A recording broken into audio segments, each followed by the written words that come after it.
Hello friends, welcome to essay session. I've already done one session explaining about the different types of the essays that can be asked in exam. Be it Telangana, be it APPSC, be it UPSC. I have already shown you. So in what format the questions can be framed. Okay, if you haven't watched that session, please go through the first session where I have discussed about the different types and questions that can be asked from the essay. Like we have seen cause and effect type of the essay, descriptive essay, narrative essay, expository type of the essay, argumentative essay. Okay, then we have seen critical essay, definition essay, all these things we have seen. Now I'm going to talk more about certain aspects, important aspects of the essay, certain do's and do nots. And then I will also take up one of the questions that can be asked in the upcoming exams. So in this way, actually, my program is divided in this way. My program has 3 components. In the first component, you will try to understand structuring the essay. Structuring the essay. Structuring the essay means understanding what is the introduction, body, conclusion. So what are the do's, do nots? So these aspects. Then second component is content of the essay. And third component is practice. Once we have these two things, so using the same thing, we will try to practice certain questions. So our essay program has 3 components. So let's begin. First, how to write a good essay and what are the certain do's and do nots. The major important thing for writing the good essay is having the strong command on the GS. Without having the content on the GS, please don't try to start writing essay right from the first day of the preparation or without having solid base or base lekunda essay ki prepare ki munduku velloddandi. That is very important. And this has to be further complemented by the newspapers only. Not just basic theoretical knowledge, plus also you should have the current affair knowledge. Like we have seen, if you see the PYQ questions, okay, let me show you again. Like I have shown you, even in the state APPSC exam, where they have asked about the recent current affair based questions. What are the issues that are happening in the primary healthcare and education? This was asked in the UPSC 2019. Outbreak of the COVID, Chinese aggression in 2020. And in the same way, they have also asked, if you can see here, can India become the fifth largest economy in the world? APPSC 2022 question. So mostly the questions are current affair based, theme based. Can you see here? Okay. Central bank of digital currency and its implication. So the point here is you should have very good current affair knowledge. So this will make your essay very good. Today we will see also the example. Now how to study the current affair. For the current affair, you can refer any monthly magazine. Don't overspend on the newspapers for 2 or 3 hours or 4 hours. But I will suggest read the newspaper. Please దయచేసి newspaper చదవాలండి. ఇలా చదివితే మీకు English comprehension, writing skills improve అవుతాయి. Because essay has requirement of certain writing skills. You will not write in single lines. You need to write in paragraph format. So reading the newspaper for 20 minutes will definitely help. Please do that. Now, most of the times, especially for the students preparing for the APPSC and TSPSC, these students are the beginners. Now they don't have much strong command on the GS. Now the exam is approaching. What you have to do? So in that case, make a draft on all the important themes of the PYQs, like we have discussed. So in our essay program, we will be doing the same thing. Like we need to make a draft on present themes that are happening across. Like if the international themes, I would say it is about the BRICS, it is the South China Sea, about the Israel and Palestine issue. So like this, we don't go like in an IR point of view, but some few issues we have to pick up. Is India is a soft power? So like this, what could be the majorly predominantly asked? So this is what when I mean about the content. Now they will also give you the choice. So how do you choose the essay? Choosing the right essay. ఒక essay choose చేసుకొని మధ్యలో మీరు అరే నా content లేదు అనిపించిందంటే then you are gone. So you have to choose one essay from the given number of questions. దీన్ని ఎలా చూస్ చేస్తామండి? ఇక్కడ ఎప్పుడు తప్పు చేయకూడదు, థింక్ చేయాలి. మన బ్రెయిన్ టూ వేస్లో పనిచేస్తుందండి. ఒకటేమో మనకు ఆల్రెడీ సబ్కాన్షియస్లో మైండ్లో కొన్ని థింగ్స్ సేవ్ అయి ఉంటాయి. సో దానికి రెస్పాన్స్ వచ్చేసి చాలా ఫాస్ట్గా ఉంటుంది, ఆటోమేటిక్. ఎవ్రీడే డెసిషన్ బ్రష్ చేయటమా, so you don't have to think పైన కింద బ్రష్ చేయాలి ఇలా. సో ఆటోమేటికలీ మీ చేయి వెళ్ళిపోతూ ఉంటుంది, even if you are very thinking something else. So there is other system of the brain where you activate the conscious part. This is effort. You have to put the efforts. So this is more reliable and this is more error prone. So because of this thing, when you are choosing the essay, first brainstorm. Brainstorm the essays. Let's say they have given two essays. One essay they have given on the inclusive growth. Another essay they have given on the unemployment. Now you might think, I know both the topics, but no. You have to think. First thing, causes of the essay. Do you know anything about the causes? Do you know about the recent updates? Do you have any data? In the same way, do for this thing. In which section you are able to generate more points అండి, ఎక్కడ మీరు ఎక్కువ points generate చేయగలుగుతున్నారు. So this conscious practice, ఇది mind యొక్క conscious practice అండి. సో మీరు పెన్ను పేపర్ మీద పెడితేనే మీకు క్లారిటీగా తెలుస్తుంది, should I go for this essay or not. And do you have content on this thing? Have you written this essay thing before? So ila 2-3 essays ki chesi, then you will decide if I should write that essay or not. Then essay is not about writing the points. If they have asked about the constraints of the agriculture, say this is an essay. Constraints of agriculture. So you can't write in the point format like this. When you are talking about the constraint of the agriculture, land fragmentation, you cannot write it this way. Subsistence based farming,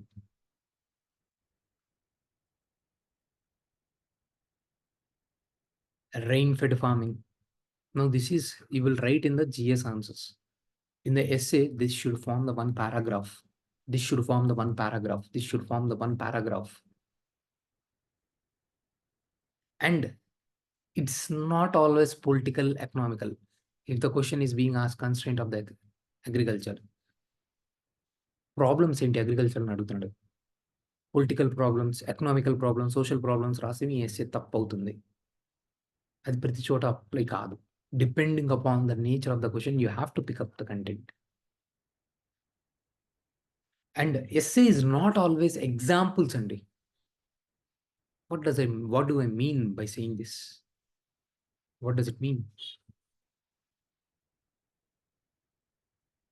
So people generally, I'll show you one example. A ship in the harbor is safe, but it is not what is the ship is for. So these are some kind of philosophical questions that UPSC asks. And APPSC has asked one question in 2022. And TSPSC may not ask in this question, but we have to prepare. So we will spend 10% of the time on these questions also. So in these questions, so ship travel చేయకుండా మనకి ఒడ్డున ఉంటే safe. అది సముద్రం లోపలికి వెళ్తే దానికి threat ఉంటుంది. కానీ షిప్ అన్నది నీళ్ళల్లో వెళ్ళటానికే చేయబడింది. సేఫ్ ఉంటుందేమో కానీ దాంతో యూజ్ లేదు. షిప్ యొక్క జీవిత కర్తవ్యం సెయిలింగ్ చేయటం మాత్రమే, ఒడ్డు దగ్గర నించోవటం కాదు. ఇప్పుడు దీని గురించి మీరు ఏమనుకుంటున్నారు? This is not the essay what ship గురించి రాయమని కాదు. హౌ దిస్ ఈజ్ రిలేటెడ్, దీన్ని బ్రేక్ డౌన్ చేసే అదొక మెటఫర్ అంటారు దాన్ని బ్రేక్ డౌన్ చేస్తే దాన్ని ఎలా. సో అలాగే మనుషులు కూడా మనం కంఫర్ట్ జోన్ దాటి వెళ్ళాలి. సో జనరల్లీ పీపుల్ ఏం చేస్తారు, సో మనుషులు కంఫర్ట్ జోన్ దాటి వెళ్ళాలి. సో దీన్నే ఎగ్జాంపుల్స్ రాస్తారు. ఫర్ సపోజ్ కంఫర్ట్ జోన్ దాటి వెళ్తే మంచి జాబ్లు వస్తాయి. కంఫర్ట్ జోన్ దాటి వెళ్తే ఓకే, మనకి అలా కంఫర్ట్ జోన్ దాటి వెళ్ళాం కాబట్టి మనకి ఇండియాకి ఇండిపెండెన్స్ వచ్చింది. కంఫర్ట్ జోన్ దాటి వెళ్ళాం కాబట్టి మనకి economic reforms third power. Comfort zone దాటి వెళ్ళాం కాబట్టి మిలిటరీ రిఫార్మ్. ఇలా రాస్తా ఉంటారు. This is same point you are writing the examples in the different dimension that will not add any value for your exam. Examiner will feel bored. That is not the way to write. ఇలాగే పొలిటికల్‌లో. So comfort zone దాటి వెళ్ళాం కాబట్టి now we are the largest democracy. Comfort దాటి వెళ్ళాం కాబట్టి మనం social reforms చేసాం. ఇదేంటిది? No, that is not the way to write exam. It is not the way to write the essay. So this is we have discussed about the some things about the structure of the essay. We will be doing these things, more number of things with examples. But before doing this practice, let me pick up one essay. Now, I have touched this first part, structuring the essay part. These points are from this thing. Now, let me take the content. Let me take out the content. So, see here. If I take the content, South China Sea dispute is in the news. So, what is the South China Sea dispute? If I give you the question, see, I will give you the question like South China Sea dispute. This is the question, essay question. South China Sea dispute and global implications. So this is the question. Now, this is a theme-based question, current affair-based question. Now, in order to write this question, you should have the recent current affairs knowledge. See what is happening recently since last year, since February 2020. The Philippines has reported at least 12 unsafe incidents involving Chinese vessels within its exclusive economic zone. Tensions are rising with the 8th year of Hague's tribunal judgment. ఒక judgment ఇచ్చిందండి హేగ్లో ఉన్న ఒక tribunal South China Sea dispute గురించి. So ఇది current అఫైర్స్లో ఉంది. అసలు ఏంటిది? సో మనం ఇది రాయాలి అంటే you should be aware of this current affairs and you should also be aware of what is South China Sea dispute, what is happening currently. See South China Sea dispute happening in this sea, South China Sea area. See, countries bordering it, Vietnam, Malaysia, Indonesia, Philippines, China, Taiwan, all these countries are involved in the disputes because everyone have their own claims on the territories. అందరూ ఇది నాది south China see, ఇక్కడ దాకా నాది అంటుంటే China మాత్రం ఈ red కనబడుతుందా, ఈ రెడ్ లైన్స్లో ఉన్న మొత్తం నాదే అంటుంది చైనా. ఈ red lines, this is called 9 dash line. And దీన్ని ఇంకా ఇంక్రీజ్ చేసింది, ఇంకా ముందుగా తీసుకెళ్ళి దాన్ని 10 డిగ్రీ డాష్ లైన్ అంటున్నారు. సో దీని మధ్యలో if you see this, there are Paracel islands, Spratlys islands, Scarborough Shoal. So Philippines claim few. Okay, then Malaysia claims few. Okay, like this, all the countries surrounding these things claims few, and China says it is everything is mine. So that's the reason the dispute has started. So tensions escalated in 2013 when the images showed the China maritime militia using water cannons against the Philippines fishing boats ni వాళ్ళు attack చేయడం మొదలు పెట్టారండి. ఇది మాది, మీరు ఎందుకు వచ్చారు అని. సో దీనికి భయపడి జపాన్ అండ్ ఫిలిప్పీన్స్ వాళ్ళు సెక్యూరిటీ రిలేటెడ్ కోఆపరేషన్ గురించి అగ్రిమెంట్ చేసుకున్నారు. యూఎస్ఏ అండ్ జపాన్ అగ్రిమెంట్ చేసుకున్నారు. యూఎస్ఏ అండ్ ఫిలిప్పీన్స్ అగ్రిమెంట్ చేసుకున్నారు. So what is the problem? So territorial claims. China is claiming entire South China Sea with this 10 dash line. So in the same way Vietnam is claiming both Paracel and Spratly islands. Philippines is claiming the Spratly islands and also the Scarborough Shoal. Malaysia claims partly islands. Brunei, its exclusive economic zone is coming in contact or in conflict with the China. So Brunei says certain part of the South China Sea is mine. China says no, it's entirely mine. Taiwan says it's mine. Again, China says no, it's mine. So there are primarily disputes are happening around these 3 islands. Just if you guys can see this, Parcel Islands, Partly Islands, Scarborough. So దీని చుట్టూ dispute తిరుగుతుంది. ఎందుకు dispute, అసలు ఏంటిది problem, situation ఏంటిది అక్కడ, అసలు దాని ఫస్ట్ అసలు మన సిగ్నిఫికెన్స్ తెలియాలండి ఆ ఏరియాకి. So this is the area major trade routes happen. So పెద్ద షిప్లన్నీ మన ఇండియా చైనాతో ట్రేడ్ చేయాలన్నా, సౌత్ ఈస్ట్ ఏషియాతో ట్రేడ్ చేయాలన్నా, జపాన్తో ట్రేడ్ చేయాలన్నా, రష్యాతో ట్రేడ్ చేయాలన్నా, all these travels from these areas. from this place. So this is a very important zone for the ships navigation, goods transport కోసం. So one person, one country can't claim this is mine. ఇది నాది అని చెప్పడానికి వీలు లేదండి. అది అందరిది. ఎవరి సొమ్ము కాదు అది. గ్లోబల్ కామన్స్ అంటారు. అంటే అందరిది. గ్లోబల్ కామన్స్ అందరిది. ఇక్కడ మనకి ఆయిల్ అండ్ న్యాచురల్ గ్యాస్ కూడా దొరుకుతది. చాలా హ్యూజ్ అమౌంట్ ఆఫ్ రిసోర్సెస్ ఉన్నాయి. Oil and natural gas. We all know what is the importance of the oil and natural gas. Huge population surrounding, human resource. And deep సీలోకి వెళ్తే you also have very huge amount of the cobalt, nickel. So these things are not very high on the land, these resources. And you also have very good fish resources, chapel, marine resources, coral reefs. So this way this becomes very important. But China says this entire region is mine. And so this dispute started. Every country is claiming their own territory, competing claims. And this is the zone for the strategic importance, because this is a zone for the ship transport, navigation, freedom of the navigation, transport కోసం, communication కోసం. This is a zone which is being used for the navigation purposes. So because of this thing, USA says, why China, how do you claim this entire South China Sea is yours? China says, no, this is everything is mine. How can you go from my lake? ఇప్పుడు China China వాళ్ళ submarines వచ్చి మన India వెమ్మనాడ్ lake, అస్తముడి lakes, ఇలా మన India లోపల ఉన్న లేక్స్లో travel చేస్తూ ఉంటే చిలక లేక్, పులికాట్ లేక్ నుంచి మనం ఒప్పుకుంటాము. So China says South China Sea మొత్తం నాదే. అలా ఎలా మీరు నా లేక్ నుంచి మీరు వెళ్తారు? అక్కడ ఉన్న ఆయిల్ మొత్తం నాదే, అక్కడ ఉన్న చేపలన్నీ నావే, అక్కడ ఉన్న రిసోర్సెస్ అన్నీ నావే అంటే. USA says, who the hell are you to say that? You are no one to say that. So Philippines అలా ఎలా చెప్తారు? ఇక్కడ మన చుట్టుపక్కల ఉన్న కంట్రీస్, ఇక్కడ నేను ఉన్నా. సో ఇక్కడ నుంచి మన UNCLOS అని చెప్పి there is a one law. So according to that every country from it's borders can claim exclusive economic zones where it can do the fishing and the exploitation of the resources. So I have EEZ. So up to how much is the EEZ? It is generally 200 kilometers from their borders. So it says still 200 kilometers it is mine. Philippines says still 200 kilometers it is mine. Malaysia says it is mine. Indonesia says it is mine. China says no, it's not yours. Entire South China Sea is mine. So that's how there is a dispute. They went to the tribunal in the 2016. Tribunal says Philippines is right. China, you can't claim entire South China Sea. China says, who the hell are you to say? I won't accept. India says, you have to accept international rules, international orders. Rule follow కావాలి. రూల్లో రాసుంటే follow కావాలి. మీరు అలా చట్ట విరుద్ధంగా చేయకూడదు అని చెప్పి India అంటది. నువ్వెవరు చెప్పడానికి అని ఇండియా అని అంటది. సో యూఎస్ఏ సేస్, ఇండియా మీరు రైట్ అంటున్నారు, సో మనం కూడా ఒక అగ్రిమెంట్ ఫామ్ చేసుకుందాం. ఈ చైనా ఎప్పుడు ఏం చేస్తాడో మనకు తెలియదు. సో మనం కూడా అగ్రిమెంట్ ఫామ్ చేసుకుందాం అంటే సరే, ఇండియా కూడా now India is also made agreements with the Philippines.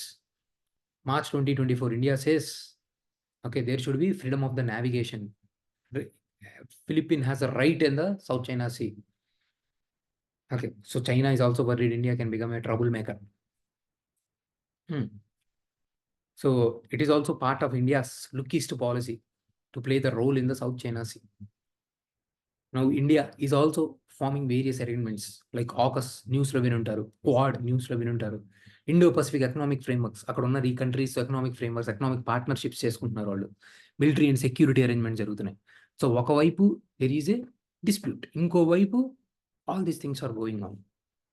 So I have just given you briefly. Will do these things in little bit more detail in the class because there is a time constraint. So once we know this content, then we have to arrange this content according to this question.